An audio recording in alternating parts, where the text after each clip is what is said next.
Just when you think you've seen it all in the game, the match is then stopped by Brazilian authorities after 7 minutes. This was an extraordinary series of events. Brazil taking on Argentina in CONMEBOL qualifying. Of course, this was the big game of the day, a game that eventually was abandoned. Thank goodness Gab Marcotti is here to try and tell us exactly what happened. Gab?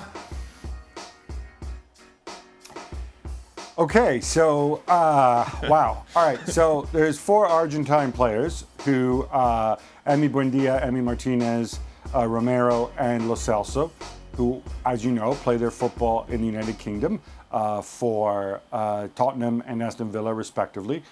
Brazil have a rule in place where just as Brazil is on United Kingdom's red list, United Kingdom is on Brazil's red list.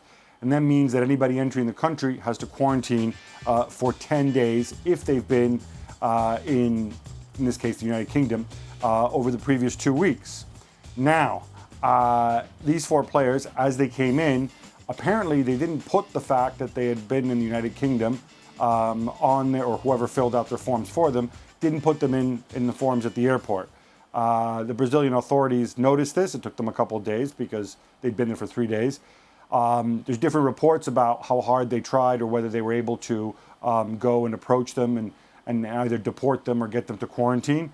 Eventually, they said they could only get to them at the stadium. Once they were at the stadium, they had difficulty getting into the dressing room because it was locked. And so eventually, aided by police, they came on the pitch, stopped the match. There was some toing and froing. And eventually, Argentina said, okay, never mind this. We're leaving, and they left the stadium. Brazil stuck around. They had a kickabout for the delight of the fans who were in the ground. Now, I should point out, I know I'm going to preempt your next question, how did this come to pass? Because the rules were in place. Now, Argentina, the Argentine Football Association, arguing that actually those protocols weren't valid, that they had other protocols that they had agreed, the same ones that they applied at the Copa America, because they were traveling internationally, they were traveling in a bubble, and so those protocols didn't apply. Again, according to reports, both CONMEBOL and also the Brazilian federal government said, yes, the protocols apply, which means, the quarantine protocols do not apply. They're free to play. However, the Brazil health authorities, apparently they trump everybody here because they said, and the police agreed with them, and so the match had to be stopped. There's a lot of accusations and recriminations flying back and forth now, as you can imagine. And will Brazil be awarded the win then, Gab?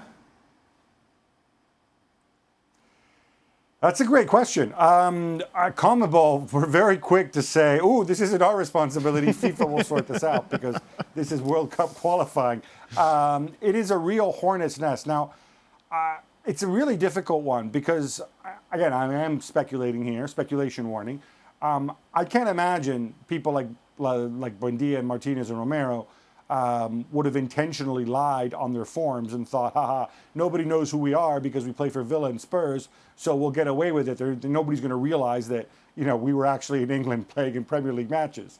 So I think Argentina would be able to argue in good faith, we're not knowingly violating any protocols. These protocols which were put in place and which, of course, applied for the Copa America should apply here. If the reporting we heard that's correct, both the Brazilian FA and CONMEBOL and the Brazilian federal government said, no, go ahead, play the game. These protocols do not apply to you.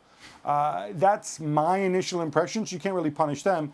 I don't know that you can punish the Brazilian FA because ultimately they were there, they're ready to play. It's got nothing to do with them. The question is the Brazilian health authorities, do they have the ultimate say in Brazil? Does it purely become a political matter? I genuinely don't know the answer to that question. It does seem to me, though, that neither of these two sets of players were particularly at fault here. So I don't know if you try to replay this game in what is already a hyper-congested calendar. I don't know if that's a fair way to do it. But clearly, you have to find some solution that's fair as can be here.